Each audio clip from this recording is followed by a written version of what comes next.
மனிதனின் நிரந்தர தேடல். ஸ்ரீ ஸ்ரீ பரமஹம்ச யோகானந்தர். பேரொளியான மற்றும் பேரானந்தமான இறைவன். இயற்கை அனைத்துமே பொய்யானது. இயற்கையை கடந்த ஒன்றுதான் ஒரே உண்மையான மெய்ப்பொருள்.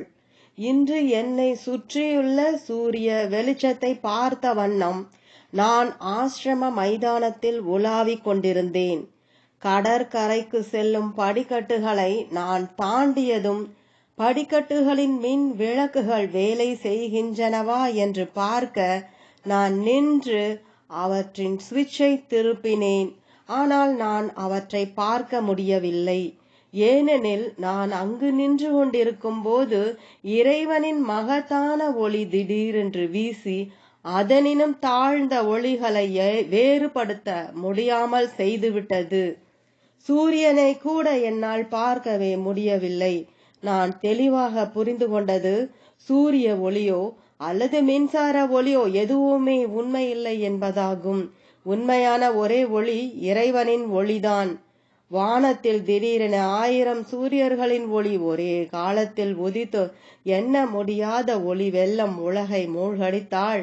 அத்தூயோனின் கம்பீரமும் பிரகாசமும் கனவில் காண்பதற்கு ஒப்பாகும். பகவத்கீதை அத்தியாயம் 11 ஸ்லோகம் 12. அந்த மகத்தான தெய்வீக காட்சியில் அவன் தனது பேரொளியின் முடிவற்ற வெளிப்பாடுகளாகிய உலகங்களை அடுக்கடுக்காக காட்டினான். நான் கண்ட இவை அனைத்தும் அவனது உணர்வு நிலையின் தோற்றங்கள் மட்டுமே. மேலும் நாம் அவனுடன் இசைந்திருந்தால் தெய்வீக சாநியத்தின் சமுத்திர பொழிவில் நம் அறிவுணர்ச்சி எங்கும் வியாபித்து எல்லையற்றதாகிறது. மெய்ப்பொருள் அறியப்பட்டதும் நாம் நம்மை மெய்ப்பொருள் என்று அறிந்ததும் நிலமோ அல்லது கடலோ புவியோ அல்லது ஆகாயமோ இல்லை. அனைத்தும் அவனே. அனைத்தும் மெய்ப்பொருளில் கரைகின்ற நிலையை எவராலும் விவரிக்க முடியாது. ஓர் உன்னத பேரின்பம் உணரப்படுகிறது. ஆனந்தம், அறிவு மற்றும் அன்பின் நிரந்தர நிறைவு. என்னால் அதை ஒரு பக்தனின் முகத்தில் அந்த ஆனந்தத்தால் அவனது ஆன்மா காற்றில் இலை நடுங்குவதைப் போல நடுங்குகின்றதா என்று பார்க்க முடியும்.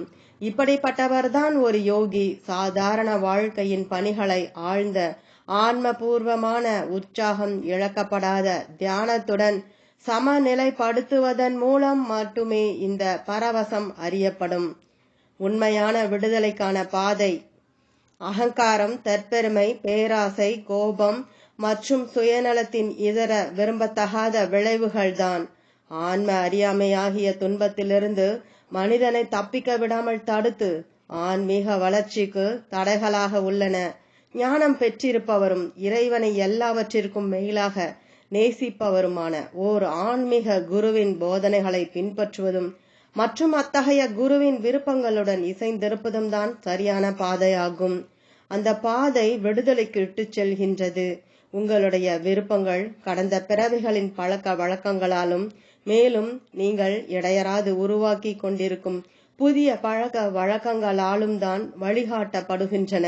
இவை ஆன்மாவை கைதியாக பிடித்து என்றும் நிலைத்திருக்கும் விடுதலை சாலை வழியே நீங்கள் விரைவாக ஓடி செல்வதை சாத்தியமற்றதாக ஆக்குகிறது. வாழ்க்கை பாதையின் ஒரு பக்கத்தில் அறியாமை என்னும் இருண்ட பள்ளத்தாக்கும் மறுபக்கத்தில் சாசுவதமான ஞான ஒளியும் இருக்கிறது. உண்மையான குருவின் வழிகாட்டுதலை நீங்கள் பின்பற்றும் போது நீங்கள் விடுதலைக்கான பாதையில் பாதுகாப்பாக நடந்து செல்வீர்கள். அப்போது நீங்கள் விரும்புவதெல்லாம் விவேகத்தின் அடிப்படையில் இருக்கும். மேலும் சிறிதளவு முயற்சி கூட இல்லாமல் உங்களை வந்தடையும். சராசரம் முழுவதும் இறைவனின் பெரும் சங்கல்பத்தினால் படைக்கப்பட்டுள்ளது. அதனுடன் நீங்கள் இசைந்திருக்கும் போது நீங்கள் விரும்பும் எதுவாயினும் வெறும் நினைத்த மாத்திரத்திலேயே நிறைவேற்றப்படுகின்றது. நான் இனிமேலும் விரும்பக்கூட துணிவதில்லை. ஏனென்றால் என் மனத்தில் உள்ள எதுவாயினும் என்னை வந்தடையும் என்பது எனக்கு தெரியும். உண்மையான பக்தன் கூறுகிறான். பகவத்கீதை அத்தியாயம் 6 ஸ்லோகம் 22. இறைவா, எனக்கு எந்த விருப்பமும் இல்லை. எனக்கு வேண்டியதை எல்லாம் உன்னிடத்திலேயே கண்டுவிட்டேன். இதைவிட வேறு எந்த பேரும் பெரிதாக இருக்காது. எதை அடைந்து அதிலும் மிக்கதொரு வேறு லாபத்தை நினைப்பதில்லையோ, எதில் நிலைத்திருந்து பெருந்துக்கத்தாலும் அசைக்கப்படுவதில்லையோ அந்த நிலை இறைவனது ஞானம், அன்பு மற்றும் ஆனந்தத்தை பெற்றிருப்பதால் இதயத்தின் எல்லா ஆசைகளும் நிறைவேற்றப்படுகின்றன. இது ஒரு மகத்தான நிலை. மெய்ப்பொருளுடன் நீங்கள் ஒன்றிணைந்திருக்கும் பொழுது நீங்கள் ஓர் அரசர், மன நிறைவையும் முழுமையையும் அடைந்த, அமைதி பெற்ற மற்றும் பேரானந்தத்தின் அரசராவீர். நீங்கள் அவனுடன் ஒன்றிணைந்த நிலையில் முழு உலகமும் உங்கள் முன்னால் நின்று கொண்டு உங்களது கட்டளையை நிறைவேற்ற தயாராக உள்ளதை காண்கிறீர்கள். இறைவன் மனிதனை அவனது பிரதிபிம்பமாக படைத்துள்ளதால் அவனை காணும் அனைவரும் அவர்களுக்குள் உள்ள அவனது சித்தம் அவர்களுடைய மிக அற்பமான உத்தரவையும் நிறைவேற்றுவதை காண்கிறார்கள். இறை ஞானத்துடன் எல்லா சக்தியும் வருகின்றது. உங்களுக்கு மற்ற மக்கள் மீது ஆதிக்கம் செலுத்த வேண்டுமென்றோ அல்லது அவர்களுக்கு நீங்கள் ஆன்மீக ரீதியாகவோ அல்லது வேறு எந்த வழியிலோ நீங்கள் எவ்வளவு சக்தி வாய்ந்தவர் என காட்ட வேண்டும் என்றோ ஏதாவது ஆசை இருக்கும் வரை நீங்கள் ஆன்ம விடுதலையை காண மாட்டீர்கள். இறை வெளிப்பு நிலையானது பணிவு, அன்பு மற்றும் தியானத்தின் ஆனந்தம் ஆகியவற்றில் தொடங்குகிறது. ஆனால் இறை ஞானத்துடன் எல்லா சக்தியும் வருகிறது. சிறிய அலையானது தனக்கு பின்னால் பெரிய கடல் இருக்கின்றது என்பதை அறியுமானால் நான் தான் கடல் என்று அது சொல்லிக் கொள்ள முடியும்.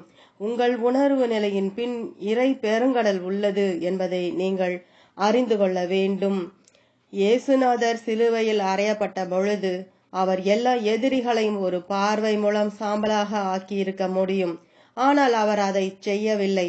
அதற்கு பதிலாக அவர்களை மன்னித்து விட்டார். அதுதான் இறை இயல்பு. அமைதி, அன்பு, பணிவுடைமை, எங்கும் வியாபித்திருத்தல், எல்லாம் அறிந்திருத்தல். இறைவனோடு ஒன்றிணைந்த ஒருவர் தனக்கோ அல்லது மற்றவர்களுக்கோ தான் பெற்றிருக்கும் சக்தியின் அளவை நிரூபிக்க வேண்டிய தேவையில்லை. எல்லா சக்தியும் தனது ஆணைக்குட்பட்டுள்ளது என்பதையும் பயப்படுவதற்கு ஒன்றுமில்லை என்பதையும் அவர் உள்ளூர அறிவார். ஆனால் தனது சக்தியை பயன்படுத்துமாறு இறைவன் வழிகாட்டும் போது மட்டுமே அவ்வாறு செய்கிறார். தேர்ச்சி பெற்ற யோகியானவன் தனது எல்லையற்ற தன்மையில் விழிப்புற்றவனாகவும் தனது லௌகீக தன்மையில் உறங்குபவனாகவும் உள்ளான். பகவத்கீதை அத்தியாயம் 2 ஸ்லோகம் 69. உயிர்கள் அனைத்துக்கும் எது இரவோ உறக்கத்திற்கானது, அதில் யோகி விழித்திருக்கிறான். உயிர்கள் எல்லாம் எதில் விழித்திருக்கின்றனவோ அது தத்துவ ஞானிக்கு இரவு, உறக்கத்திற்கான நேரம். நீங்கள் இந்த தன்னை வெல்லும் தன்மையை அடைய வேண்டும். உலகிற்கு உங்களுடைய எல்லா நேரத்தையும் கொடுத்துவிட்டு உங்களை முட்டாளாக்கி கொள்ளாதீர்கள். இந்த உலகத்தையும் அதன் கவர்ச்சிகளையும் வெல்லுங்கள். உங்கள் நேரத்தை சேமித்து அதை மிக சிறந்த நன்மைக்கு பயன்படுத்துவதற்கான மிக உயர்ந்த வழியானது வெளிப்புறமாக நீங்கள் எந்த செயல்களில் ஈடுபட்டு கொண்டிருந்தாலும் சரி, உங்கள் முழு மனதையும் இரவும் பகலும் இறைவனை நாடுவதில் வைத்திருப்பதுதான். தன் கன்றுடன் புல்வெளியில் அமைதியாக மேய்ந்து கொண்டிருக்கும் பசுவானது தன் கன்றை பற்றிய கவலையின் எந்த அறிகுறியையும் காட்டுவதில்லை. ஆனால் அதன் அருகே நீங்கள் சென்றால் பசு உடனே உங்களிடம் வருகிறது. இதை போலத்தான் யோகியும் புறத்தே தன்னுடைய பணியில் மும்முரமாக இருந்தாலும் அகத்தே தன் கவனத்தை எப்பொழுதும் இறைவன் மீதே வைத்து கொண்டிருக்கிறார். இயேசு கூறினார், உன் கையாவது உன் காலாவது உனக்கு இடரல் உண்டாக்கினால் அதை தரித்து எரித்து போடு. அவர் உங்கள் தேகத்தை நீங்கள் முடமாக்க வேண்டும் என்று பொருள்படவில்லை. மாறாக உங்களை இறைவனை காண்பதிலிருந்து தடுக்கின்ற அடிமைப்படுத்தும் புலன் பற்றுக்களை வெட்டி எறிய வேண்டும் என்கிறார். அடம் பிடிக்கும் குழந்தையை போல தெய்வீக அன்னையை அவள் சரி உனக்கு என்ன வேண்டும் என்று கேட்கும் வரை இடையறாது அழைத்து கொண்டே இருங்கள். அவள் படைப்பு தொழிலில் ஓய்வில்லாமல் இருப்பதனால் உடனே பதில் அளிக்க மாட்டாள். ஆனால் அவளுக்காக ஓயாமல் அழும் அடம் பிடிக்கும் குழந்தையிடம் அவள் உடனே வருவாள். தெய்வீக அன்னை உங்களை தன்னிடம் திரும்பி அழைத்து கொள்ள வேண்டும் என்று மிகவும் கவலையுடன் இருக்கிறாள். ஆனால் முதலில் அவள் மட்டும்தான் உங்களுக்கு வேண்டும் என்பதை நீங்கள் அவளுக்கு நிரூபிக்க வேண்டும். நீங்கள் ஆவலுடனும் இடைவிடாமலும் அழ வேண்டும். அப்போது அவள் புன்னகை பொருந்து அக்கணமே உங்களுடன் இருக்கிறாள். தெய்வீக மெய்ப்பொருளுக்கு பாரபட்சம் கிடையாது. பேரன்னை அனைவரையும் நேசிக்கிறாள். ஆனால் அவளுடைய பக்தர்கள் அவளுடைய அன்பை போற்றுகின்றனர். அவளுடைய அன்பிற்கு பிரதிசெயல் புரிகிறார்கள். ஒரு சிறிது மனித அன்பையோ அல்லது ஒரு சிறிது பணத்தையோ பெற்றுவிட்ட மக்கள் மீது அதன் விளைவை நான் காண்கிறேன். எவ்வளவு மகிழ்ச்சியாக உள்ளனர் அவர்கள்! ஆனால் அவர்களால் மட்டும் தெய்வீக அன்னையிடத்தில் என்ன சக்தி, என்ன ஆனந்தம், என்ன அன்பு இருக்கிறது என்று காண முடிந்தால் மற்ற எல்லாவற்றிலிருந்தும் அவர்கள் பறந்து சென்று விடுவார்கள். இறைவன் தனது பக்தர்கள் மூலம்தான் பேசுகிறான். உலகத்திடம் இறைவன் அவனுடைய ஞானிகள் மூலம்தான் பேசுகின்றான். அதனால் உங்களது ஆன்மாவின் விருப்பத்திற்கு பதிலளிக்கும் வகையில் உங்களுக்காக இறைவனால் அனுப்பப்பட்ட குருவின் திருவுள்ளத்தோடு இசைந்திருப்பதுதான் செயல்களிலெல்லாம் மிக புத்திசாலித்தனமான செயல். தன்னை குருவென்று சுய பிரகடனம் செய்து கொள்பவர் குருவாக மாட்டார். மற்றவர்களை தன்னிடம் திரும்ப அழைத்து வருமாறு இறைவனால் கேட்டுக்கொள்ளப்பட்டவரே ஒரு குரு ஆவார். ஒரு சிறிதளவு ஆன்மீக விருப்பம் இருக்கும் பொழுதே உங்களை மேலும் மன எழுச்சியூட்டுவதற்காக இறைவன் புத்தகங்களையும் ஆசான்களையும் அனுப்புகிறான். உங்களுடைய விருப்பம் அதிக வலுவாக இருக்கும் பொழுது ஓர் உண்மையான குருவை அனுப்புகிறான். பணிந்தும் குருவிற்கு, கேட்டும் குருவையும், மற்றும் உனது அக அறிவையும் பணிவிடை குருவிற்கு செய்தும் நீ அதை அறிக.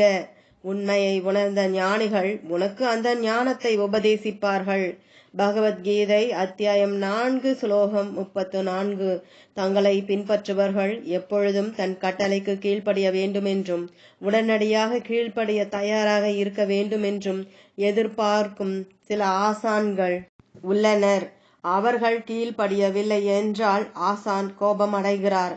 ஆனால் இறைவனை அறிந்த ஓர் ஆன்மீக குரு மற்றும் ஓர் உண்மையான குரு தன்னை ஓர் ஆசானாக என்றும் நினைப்பதில்லை. அவர் இறைவனது இருப்பை ஒவ்வொருவரிடமும் பார்க்கிறார். மேலும் சில சீடர்கள் தனது விருப்பங்களை மதிக்கவில்லை என்றாலும் கோபம் கொள்வதில்லை. ஓர் உண்மையான குருவின் ஞானத்துடன் இசைந்திருப்பவர்கள் குருவை அவர்களுக்கு உதவும்படி சாத்தியமாக்க செய்து கொள்கின்றனர் என இந்து சாத்திரங்கள் கூறுகின்றன. ஓ அர்ஜுனா, குருவிடமிருந்து அந்த ஞானத்தை பெற்ற பின் நீ இப்படி மயக்கமடைய மாட்டாய். பகவத்கீதை அத்தியாயம் 4 ஸ்லோகம் 35. ஒரு குருவிற்கும் சீடனுக்கும் இடையே நிலவும் நட்பு சாசுவதமானது. ஒரு சீடன் குருவின் பயிற்சியை ஒப்புக்கொள்ளும் பொழுது அங்கு முழுமையான சரணாகதி நிலவுகிறது. இதில் பலவந்தம் ஏதும் இல்லை. மனித நட்பு பெரும்பாலும் சுயநலம் கொண்டதாக இருக்கின்றது. ஒருவர் நமக்கு உபயோகமற்று போகும்போது அவருக்கான நமது அன்பை இழந்து விடுகிறோம். இதுதான் மனித அன்பின் குறை. தெய்வீக நட்புறவில், தெய்வீக அன்பில் லௌகீக எதிர்பார்ப்புகளால் அன்றி ஆன்மீக விதிமுறையால் மட்டும் கட்டுப்படுத்தப்பட்டுள்ளதில் ஒரு பரஸ்பர பொறுப்புணர்வு உள்ளது. ஒரு மனிதரை நீங்கள் புரிந்து கொள்ள முயலும் போது அவரை மகிழ்விப்பது சுலபமாகிறது. ஆனால் நீங்கள் புரிந்து கொள்ள முயலாத போது இணக்கத்தை தக்க வைத்துக் கொள்வது சாத்தியமில்லை. நான் அந்நியர்களுடன் ஒத்துப்போக முடியும், ஆனால் என்னுடன் இசைந்திருப்போருக்கு என்னால் வெகுவாக உதவ முடியும். எவரையும் நான் ஒருபோதும் புண்படுத்த விரும்ப மாட்டேன். நான் எல்லோரையும் மகிழ்விக்க விரும்புகிறேன். அவர்களது தவறான ஆசைகளை பூர்த்தி செய்வதனால் அல்ல, மாறாக அவர்கள் இறை உணர்வு நிலையில் உண்மையாக வாழும் வகையில் அவர்களுடைய சரியான அபிலாஷைகளில் அவர்களை உற்சாகப்படுத்துவதன் மூலம் மகிழ்விக்க விரும்புகிறேன். இறைவன்தான் ஒரே குரு. இறைவனை நேசிக்கும் ஒருவர் தான் குருவாக இருப்பதில் ஒருபோதும் இன்பம் கொள்வதில்லை. இறைவன்தான் ஒரே குரு என்று அவர் அறிவார். உங்கள் பாதங்களில் ஒரு தூசியாக நான் உணர்கிறேன். இதை நான் உங்கள் ஒவ்வொருவரிடமும் நான் காண்கின்ற அந்த மகத்தான மெய்ப்பொருளின் ஞானத்தினால் கூறுகிறேன். இப்புவியை விட்டு நீண்ட காலத்திற்கு முன்பாகவே நான் செல்ல வேண்டி இருந்தது. எல்லையற்ற மெய்ப்பொருளிலிருந்து பிரிந்து காணப்படும் இந்த சரீரமானது எனது ஒரு பகுதியாக இனிமேலும் இல்லாமல் இருப்பதற்காக இந்த தேகத்தை தெய்வீக தீச்சுவாலையில் உருக்கி அழுக்கை எடுக்க நான் விரும்புகிறேன். ஒரு நாள் நான் மறைந்து விடுவேன். ஆனால் நான் பூமியில் வாழும் காலம் வரை என்னுடைய மிக உயர்ந்த இன்பமானது என்றும் என் விருப்பங்களுடன் இசைந்திருந்து என்னை நம்புகிறவர்களுக்கு நான் விரும்பும் ஒரே விஷயமானது எனக்கு ஆறுதலையும் விடுதலையையும் மற்றும் விவரிக்க முடியாத உத்தரவாதத்தையும் அளித்துள்ள அந்த பேரொளியில் அவர்களுக்கு அக்கறை உண்டாகும்படி செய்வதுதான் என்பதை தெரிவிப்பதாகும். பகவத்கீதை அத்தியாயம் 8 ஸ்லோகம் 17. ஒளிகளுக்கெல்லாம் பேரொளியாக அது இருளுக்கு அப்பாற்பட்டது எல்லோருடைய உள்ளத்திலும் நிலைத்திருக்கிறது. அந்த பேரொளியில் இங்கே வந்து சென்றுள்ளவர்கள் அனைவரையும் நான் காண்கின்றேன். நான் அனைத்து படைப்பையும் அநேக வருடங்களுக்கு முன் நிகழ்ந்த சம்பவங்களையும் காண்கிறேன். உலக வரலாறு அப்பால் உள்ள சாசுவத பிரதேசத்தின் ஆவண காப்பகத்தில் பாதுகாக்கப்பட்டுள்ளது. அது மற்றொரு பரிமாணம். இங்கே இந்த வரையறைக்குட்பட்ட உலகத்தில் நாம் நீளம், அகலம் மற்றும் கனம் ஆகியவற்றை பார்க்கிறோம். ஆனால் இந்த 3 பரிமாணங்களும் இல்லாத ஒரு பரப்பு உள்ளது. எல்லாமே தெளிவானவை. அனைத்தும் உணர்வு நிலை. சுவை புலனும் உணர்வு நிலை, நுகரும் புலனும் உணர்வு நிலை. நம் உணர்ச்சிகள், நம் சிந்தனைகள் மற்றும் நம் தேகம் யாவும் உணர்வு நிலையை தவிர வேறில்லை. கனவில் நாம் கண்டு கேட்டு சுவைத்து மற்றும் ஸ்பரிசித்து இருப்பது போல் அந்த மிக உயர்ந்த பிரதேசத்தில் இந்த எல்லா புலன் உணர்வுகளையும் தூய உணர்வு நிலை வாயிலாக நாம் அனுபவிக்கிறோம். நான் உங்களுடன் பேசிக் கொண்டிருக்கும் போது இதைத்தான் நான் இப்பொழுது பார்த்து கொண்டிருக்கிறேன். நான் இந்த தேகத்தில் இல்லை. உயிர் வாழும் அனைத்தினுடைய ஒரு பகுதியாக நான் இருக்கிறேன். இங்கு நான் பார்த்து கொண்டிருக்கும் அனைத்து பொருட்களும் இந்த அறையில் உள்ள நீங்கள் எனக்கு எத்தனை நிஜமாக இருக்கிறீர்களோ அத்தனை நிஜமாக உள்ளன. இறைவன் எங்கும் உள்ளான் மற்றும் நீங்கள் கனவு கண்டு கொண்டிருக்கிறீர்கள் என்று அறிவதற்காக நீங்கள் விழிப்புற வேண்டும். நீங்கள் அனைவரும் இங்கு இந்த கனவில் அமர்ந்து கொண்டிருக்கிறீர்கள். மேலும் நீங்கள் கனவின் ஒரு பகுதியாக இருக்கிறீர்கள். அநேக முறைகள் இந்த அறையை நான் சாசுவதத்தில் காண்கிறேன். மற்ற சமயங்களில் சாசுவதத்தை இந்த அறையில் காண்கிறேன். எல்லா பொருட்களும் அந்த நிரந்தர மூலத்திலிருந்து வாழ்வை கடன் பெற்றிருக்கின்றன. பகலும் இரவும் நான் அழுது தியானம் செய்தேன். எல்லாமே இறைவன்தான். எனது உணர்வு நிலையாகிய திரையில் இதே அறையும் இந்த பிரபஞ்சமும் ஒரு திரைப்படத்தை போல் மிதந்து கொண்டிருக்கின்றன. நீங்கள் திரைப்பட கருவி இயங்கும் அறையை திரும்பி பார்க்கும் பொழுது ஒளிக்கற்றைத்தான் திரையில் படங்களை விழும்படி செய்து கொண்டிருக்கின்றது என்பதை பார்க்கிறீர்கள். இந்த படைப்பானது இறைவனது ஒளியிலிருந்து உருவாக்கப்பட்ட ஒரு திரைப்படத்தை தவிர வேறொன்றும் இல்லை என்பது நம்பத்தகாதது போல காணப்படுகிறது. எனினும் அதுதான் உண்மை. நான் இந்த அறையை பார்க்கிறேன். நான் தூய மெய்ப்பொருள், தூய பேரொளி, தூய பேரானந்தம் ஆகியவற்றை தவிர வேறெதையும் காணவில்லை. அது எங்கும் உலகில் அனைத்தையும் வியாபித்துள்ளது. பகவத்கீதை அத்தியாயம் 8 ஸ்லோகம் 13. என்னுடைய தேகம் மற்றும் உங்களுடைய தேகங்களின் படங்கள் மற்றும் இவ்வுலகிலுள்ள அனைத்து பொருட்களும் அந்த புனித பேரொளியிலிருந்து பாய்ந்து வரும் ஒளிக்கதிர்கள் மட்டுமே. அப்பேரொளியை நான் காணும்போது தூய மெய்ப்பொருளை தவிர வேறெதையும் எந்த இடத்திலும் நான் காணவில்லை. இப்பொழுது இது இவ்வளவு சாதாரணமாக தெரிகிறது. ஆனால் நான் ஒரு சிறுவனாக இரவும் பகலும் அமர்ந்து பிரார்த்தனை செய்து கொண்டிருந்த பொழுது எந்த பதிலும் வரவில்லை. ஒரு பக்கத்தில் ஞானமற்ற மனித வர்க்கத்தையும் மற்றொரு பக்கத்தில் என்னோடு உரையாடாத சாசுவத்தையும் நான் கண்டேன். இறைவனால் கைவிடப்பட்ட ஒரு கொடுமையான நிலை அது என்று நான் நினைத்தேன். ஆனால் நான் அவனால் கைவிடப்படவில்லை. அவன் எல்லா நேரத்திலும் எனது எண்ணங்கள் மற்றும் எனது உணர்ச்சிகளுக்கு பின்னால் ஒளிந்திருந்தான்.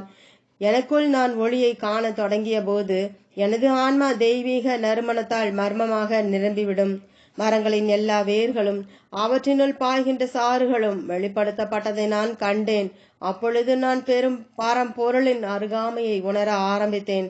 மீண்டும் மீண்டும் இரவும் பகலும் எனக்கு வேறு எதுவும் இனியும் ஒரு பொருட்டாக இல்லாத போது, அகத்தே நான் எல்லாவற்றையும் துறந்த போது சந்தோஷத்தையும் கூட அது லௌகீக சந்தோஷமாக இருக்காமல் தடுக்க கதறி அழுது வேண்டினேன். அப்பொழுது அவன் வந்தான்.